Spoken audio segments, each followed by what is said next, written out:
How do you become a millionaire if you are starting with $0? Now, I'm going to tell you how I did it and how you can absolutely do this too. Now, I'm going to definitely be straightforward and say this is not a get rich quick scheme. You could literally turn off this video if you think and you want a get rich quick scheme because this is not a get rich quick scheme. But I will tell you, I personally became successfully unemployed.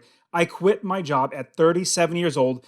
And I will never ever have to work another job again because I have money coming in, because I have real estate, I have businesses, I have assets, I have all this other great stuff. And I want to show you exactly how to do that. Now, as you are starting out, you might be at zero, you might have a little bit of money, you might have some money, but there are so many key principles that you're going to need to know if you want to be wealthy and if you want to be rich, if you want to be a millionaire, especially if you're starting with zero. Hey guys, my name is Dustin Heiner with Master Passive Income, and I want to show you how to quit that JOB, that just over broke job, by investing in real estate rental properties so you never ever have to work a job again. Now let's look at how you can become wealthy. How you can become a millionaire if you're starting with zero. Now there are some key principles that you're absolutely going to need to know and actually implement in your life right now, because there is no such thing as a get rich quick scheme. I mean, there might be for a very rare few, but if you look at any of the millionaires that are out there, people that are wealthy, that have money, that have means, that travel the world, buy fancy things, it's because they worked their tail off. They worked hard to get where they are, and so they are living the life that they have because they built it up. Now, you can absolutely do this too. Now, the first thing that you need to do in your life is get out of debt. That's the number one thing that you need to start doing, is work your way to get out of debt. And I do have plenty of other videos teaching you how to get out of debt. My personal favorite is the snowball method, where you're paying off one debt. I don't need to go into that. There's so much in there. So check out the description for the video on how to do the snowball method, how to get out of debt. So the first thing is getting out of debt. Now, debt is basically borrowing money from a bank. Borrowing money from a bank to buy something so that you would pay it off later, and then they charge you money. They basically are saying, we're going to rent you our money, you're going to pay us our money back and interest and more. If you're doing that, you're just literally throwing money away. It's just going into the garbage. You should not do that. In fact, what you should do is actually be lending your money. That's the end goal, is to where you're like a banker, where you're lending your money. Or if you're like me, buying real estate and having people rent out that rental property and making you money, which we'll get into in just a little bit. Now, as you're cutting out your debt, what you're going to want to do is realize that you stop digging the hole. Like, don't get further into debt, but now get out of the hole. So here's the way that you're going to do it. Now, the second thing that you need to do is to cut your expenses. Now, I completely understand that it's so much easier to say and harder to do. Like, let's say you live in a really expensive area of the country that the rents are really, really high, or the price of your mortgage or the price of the home that you bought in your mortgage is really expensive. I completely understand that. But let's start small. Let's start at the little things that you probably could cut out. Maybe if you smoke cigarettes, maybe smoke less cigarettes. I hope you don't smoke cigarettes, but if you do, cut that back. Or if you can go with the off-brand of sodas or whatever it might be, and even cutting things out. Like if you go to Starbucks or you go get coffee once a day and you spend $5 to $8 on that coffee, then maybe make 25-cent batches at home and drink that and save that money. Now, don't get me wrong. I'm absolutely not against all the luxuries in life. But right now, as you're building up your wealth to become a millionaire, you want to cut back things. You want to sacrifice things now for the future. There's a term. It's called delayed gratification. Most people don't know what delayed gratification is, or they don't even apply it into their lives. Now, delayed gratification is delaying or putting off something that is good for the future, as opposed to trying to get it right now. Now, when you have delayed gratification, you're saying, I'm going to forego or stop or not have this latte or this cappuccino because that extra $5 is going to go to where I'm going to be able to invest that and make money from that. So what you want to do is look in your everyday expenses to cut out things. Now, when you are wealthy, when you have plenty of money, when you have money coming in and you can quit your job, you can travel the world, buy whatever you want, then get those luxuries, then afford those things. You can put those things back into your life. Now, I will tell you, one little caveat is, more than likely, you're going to be like, man, I don't know, I never really needed that. Like, I'm not going to miss that anymore. Things that I used to spend money on that I cut out, I just realized, man, I really didn't need those. Like, it's okay, I'm gone now. And so that is going to be helping you as well as getting out of debt and cutting your expenses. So you're not going to be digging the hole any deeper in your debt, and you're going to be climbing out of it. So if you're spending less money, hopefully you can use that money to pay off your debt. Now, if you already have your debt paid off, you have your cut expenses already, you're doing great. The next step is to increase your income. Now, if we're going to be millionaires, we need to have more money, but we also need to buy assets. We need to increase our income. And so what you can do is go to your boss and say, hey, boss, I've been working really hard for you, and here are the reasons why you should give me a raise. Number one, I am killing it in sales. Number two, I'm doing this. Number three, I'm doing this. And it's going to benefit you, boss, if you give me a raise because I can work that much harder for you. That will hopefully increase the amount of money that you bring in. Another few things. You can absolutely get a side hustle or work on the side. If you create a podcast and have sponsors on your podcast, or you have a YouTube channel, or you buy and sell things on eBay, if you find things at like a flea market or a yard sale and then you realize, hey, this is worth like 10 times what I bought it, let me sell it on eBay or a Facebook Marketplace or something like that. That is a way to generate more income.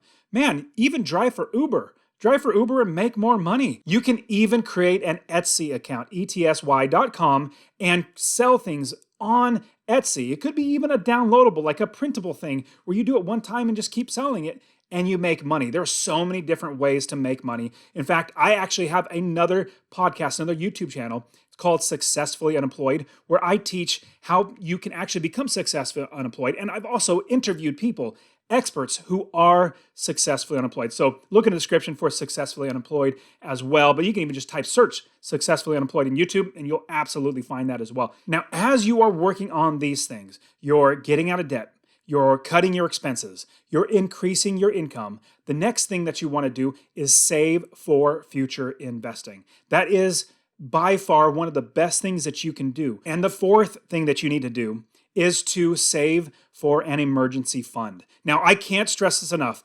All those students that I bring on, see, I invest in real estate rental properties and I help them to buy real estate, buy rental properties, make $250 a month in passive income every single month from every single property they buy. Now, if they make $250 from one property, that is $3,000 extra a year in passive income. If they have 10 properties, that's $2,500 a month in passive income. And that is $30,000 in passive income every single year if they buy real estate rental properties. Now, what they need to do though, and before I take them on as coaching students, I say you need to save for an emergency fund. Now, an emergency fund is just what it sounds. Let's say you're driving your car to get back and forth from work, or you're driving for Uber to make more money, but your car breaks down. Well, you don't want to go into debt. You don't want to pull out your credit card and actually utilize your credit card to pay for this expense. You don't want to get into debt. This is your emergency fund so you don't go into debt. So this emergency fund, my suggestion is $2,000 in an emergency fund at the bare minimum. You want to get to $2,000. Now, once you get there, you're on the road to $1 million. $1 million in money as well as in assets and in all of wealth. And the fifth thing that you want to do is subscribe to my channel and like this video, because I want to continually give you so much great information on how to invest, how to become wealthy, how to invest in real estate rental properties, create passive income so that you never have to work a job again. So that's the fifth thing. Now, the sixth thing, what you want to do is you want to save for future investing. I want to see you get to $10,000. All the students that I bring on in Master Passive Income and the Real Estate Wealth Builders, the minimum they have to have is $10,000 in order to start investing. Now, I will say it's absolutely possible. It is absolutely possible to invest with $0. It's just very, very hard. It's very, very hard. And trust me, if you go down that route, you can do it. But it's going to be so hard on you that you might be giving up. And we don't want you to give up. Work hard to get $10,000. Once you have $10,000, we can buy that first rental property. Now, I know you might be thinking, well, I live in San Francisco or I live in New York or something like that where it's really, really expensive. You do not have to invest in the area that you live. I love investing out of state. I invest all over the country. My students invest all over the country. When I first started investing, it was in California. I lived in California and it was 2006, 2007, and I realized the market was going up, up, up, up, up. And if I were to buy a property there, I would be losing money every single month because I could not make passive income. What I did was I literally flew to Ohio, Flew to Ohio, bought property there, and kept buying more and more property. Now I have 30 plus properties, each making me a minimum of $250 a month in passive income. And I branched out to other states, Texas and Arizona. I have students investing in like North Carolina, Tennessee, Florida, all over the place. Now, you can do that too. Once you have $10,000, you can go to other places. I would say, I never fly physically anywhere anymore. Everything is so technology based. You can look everything online. You can find people online. You can find properties. You can do this business online. I literally never fly anywhere again to view properties. Out of all the 30 of them, I've only seen 2 of them physically. I was literally in the area of one of my properties and I said, hey, let's just drive by there and visit it. It was in Houston, Texas. And that is amazing when you think about it. But for me as an investor, it's easy. I don't need to worry about my properties because I have other people running my business for me. So once you have $10,000, we can buy your first property. Let's say Tennessee or Oklahoma or North Carolina or Florida or anything like that. We can take that $10,000, buy a $50,000, a $60,000, a $70,000 house. And yes, there are houses that are only $50,000 or $60,000. There are some that are even like $20,000 and $30,000. We can buy those properties with your $10,000 and make you a minimum of $250 a month. I'll give you an example. One of my students, he literally bought a duplex with 0 of his own money down. He had a few other properties, so he had experience, so he was able to get private money. He was able to get hard money. He was able to also get a mortgage. He was able to put all that together and buy a property. I have another student that just bought in Memphis, Tennessee, and he literally put money in and then took his money back out. He refinanced the property, cashed out all that money back out, and then bought the next property. So many great things I'm going to show you.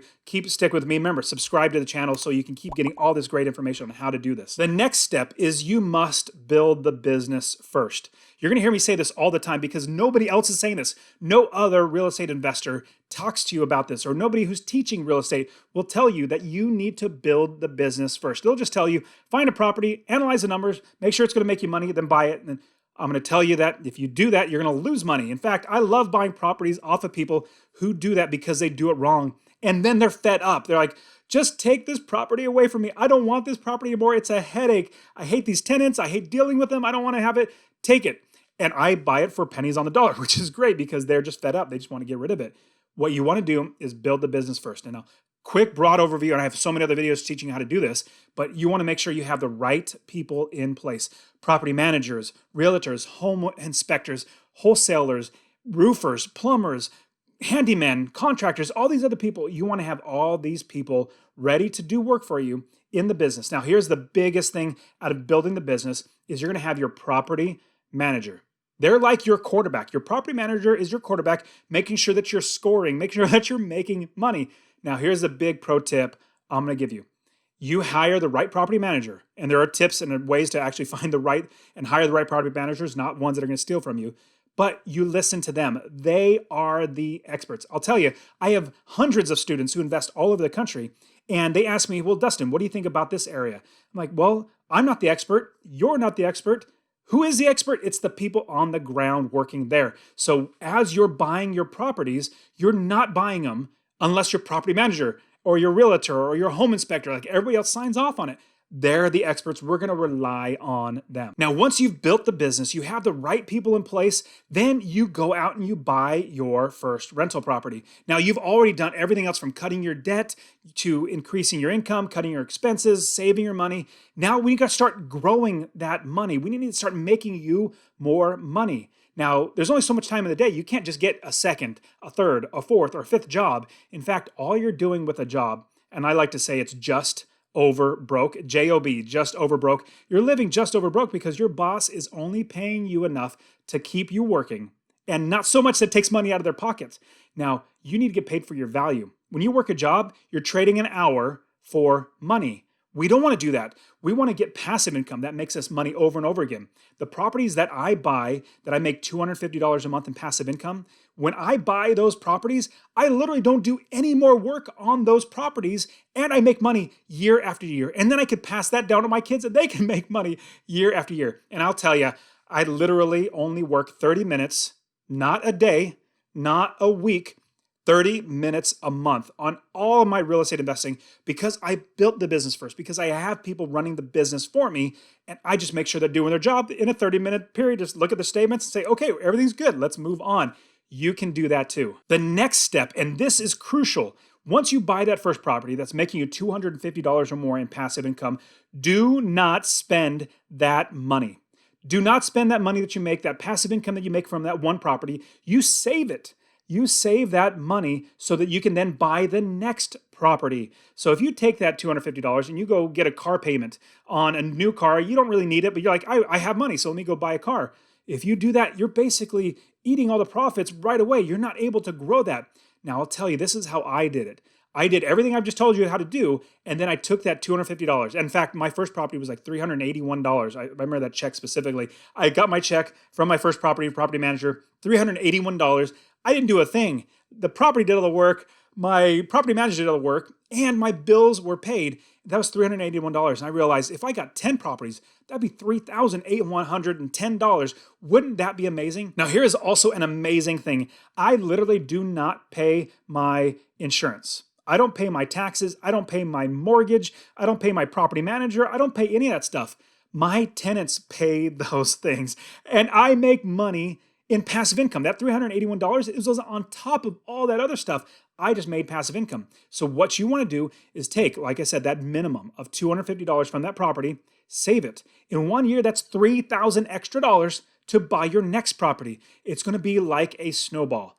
You get a snowball, you're on top of a big mountain, and there's snow all over the mountain. You throw that snowball, it starts rolling down the hill. At first, it starts really small and not as fast as it could be. It's kind of slow, but it grabs a little bit more snow and gets heavier. Then it grabs a little bit more snow and gets heavier and gets faster and heavier and faster and just keeps getting bigger and bigger and bigger as it goes down the mountain. That is what it looks like with passive income. You take that $250, you buy the next property that makes you $250. That's a total of $500 in passive income from 2 properties. Fast forward, you get to 10 properties. That is $2,500 total in passive income every single month. That's $30,000 a year. You can buy at least 1 or 2 properties a year from those properties. It just keeps getting better and better. So keep turning that into that next property. Now, here's the best thing about this is you do it all over again. Do it all over again, over again, and over again. And here's what happens for me.